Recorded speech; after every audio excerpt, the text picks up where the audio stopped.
किचनमा चाहिँ मेरो फर्स्ट आज खाना पाक्दैछ। मैले दुध पकाएँ फर्स्ट र मेरो फर्स्ट किचनमा चाहिँ आज हुन्छ चिकन राइस र आज पुरा हामी थाकेको पनि छ र सिम्पल चिकन राइस आज मेरो फर्स्ट किचनमा फर्स्ट खाना हुनेवाला छ। मैले ग्रिन कलरको ले पर्दा यो ग्रिन कलरको किनभने यति बेसी कन्फ्युज भएँ है कुन चाहिँ लिनु। अनि यसको चाहिँ वाइट अफ वाइट वाल भएकोले गर्दा चाहिँ अफ वाइटमा हल्का ग्रीन फ्लावर भएको यो खालको मैले कटन ल्याएँ हिजो। इभना सानो क्रिसमस ट्री पनि सजाउँ भनेर सानो क्रिसमस ट्री बनाउने लाउनु हुँदैछ।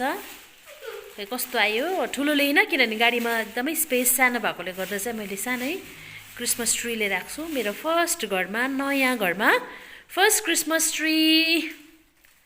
बहिनी चाहिँ क्रिसमस ट्री आफै सजाउँदैछ। ऊ एकदमै एक्साइटेड भइरहेछ अहिले, एकदमै एक्साइटेड। बहिनी क्रिसमस ट्री सजाउनु भएको? आज चाहिँ मेरो घरमा फर्स्ट डे। हेर्नुहोस् है, सामानहरू पनि यत्तिकै थुप्रिरहेछ। यो चाहिँ हाम्रो सबै पहिलाको बिहाको सामानहरू, हाम्रो वेडिङको सबै बाँडेर यति उब्रिएको रहेछ, हामी युज पनि गर्दैछ। अनि यो चाहिँ मैले हिजो किनेको हो, सिलगढीको सपिङ हो, यो बादमा देखाउँछु। र आज चाहिँ फर्स्ट डे चाहिँ हाम्रो घरमा चाहिँ मैले चाहिँ के पकाउँदैछु भने चाहिँ आज फर्स्ट डे चाहिँ चिकन पाक्दैछ।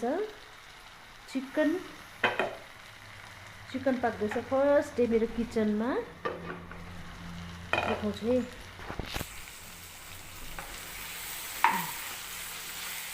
चिकन पाक्दैछ मेरो घरमा आज फर्स्ट डे।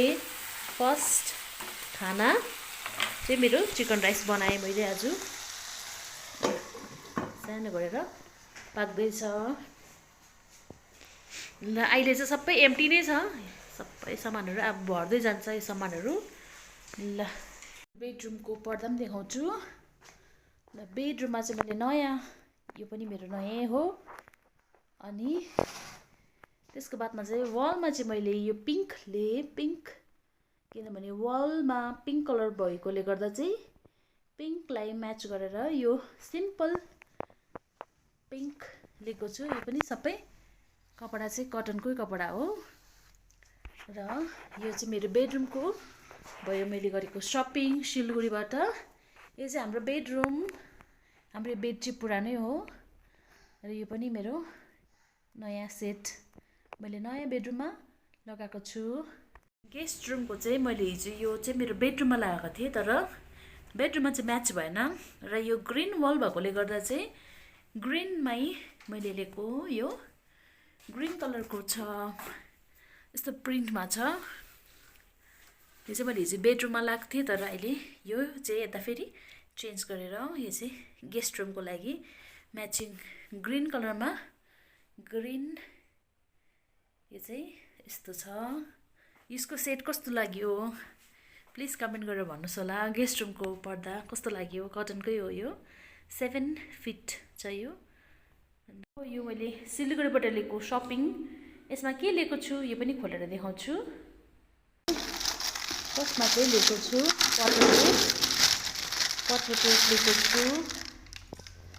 यो स्क्वायर सेपमा मैले लिएको छु, यो 12 पिस यो लिएँ। अनि अर्को चाहिँ मैले लिएको छु यो खालको मग, किनभने एउटै हातमा क्यामेरामा निकाल्नु अप्ठ्यारो भएर यो खालको मग लिएको छु मैले। बेबी चाहिँ सुपर एक्साइटेड भइरहेछ है।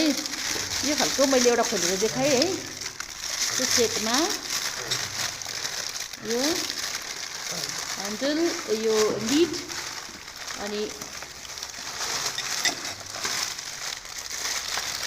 यो सेटमा छ ससर विथ ससर। अनि यो मग सिम्पल फ्लावर भएको यो टाइपको मग मैले लिएको छु। 1 कार्टनमा 8 पिस। अनि मैले पनि अर्को पनि छ 8, 16। सपिङ ओपन भइरहेको छ। बेबी के गर्नुभएको? प्लेट निकाल्नु भएको? प्लेट कप्सहरू ओपन भयो। र यो भयो बेबीको लागि लिएको थिएँ मैले यो बेल, अनि सानो क्रिसमस ट्री, इबोनाको लागि भनेर र मैले अर्को सपिङ गरेको थिएँ। यो चाहिँ थियो चिम्नी। यसको चाहिँ मैले भिडियो गर्न सकेको थिइनँ सिलगढीमा। र यहाँ चिम्नी छ र यहाँ चाहिँ छ झुमर। यो दुईवटा चाहिँ बादमा जब इलेक्ट्रिसियन आउँछ त्यति बेला चाहिँ हामी इन्स्टल गर्नेछौँ। झुमरलाई यहाँनिर र चिम्नी जान्छ किचनमा। फिलहाल किचनमा हामीले यो सिम्पल डाइनिङ टेबल लगाएको छ किनभने स्पेस साह्रै ठुलो छैन, सानो स्पेस भएकोले गर्दा चाहिँ यो सिम्पल यो राउन्ड टेबल लिएको छु मैले। राउन्ड टेबल डाइनिङ हलको लागि चाहिँ सानो फ्यामिलीको लागि ठिकै सफिसियन्ट हुन्छ र अहिले चाहिँ अलिअलि भरिन थालेँ मेरो यो। र मैले लिएको सिलगढीबाट सपिङ गरेर लिएको यो कप सेट 16 पिस लिएँ मैले। अनि यो मेरोमा घरमै थियो। यो 16 पिस यसरी सेट भएको छ र यहाँनिर चाहिँ वाटर प्लेट ग्रिन कलरको र यहाँ छ मग।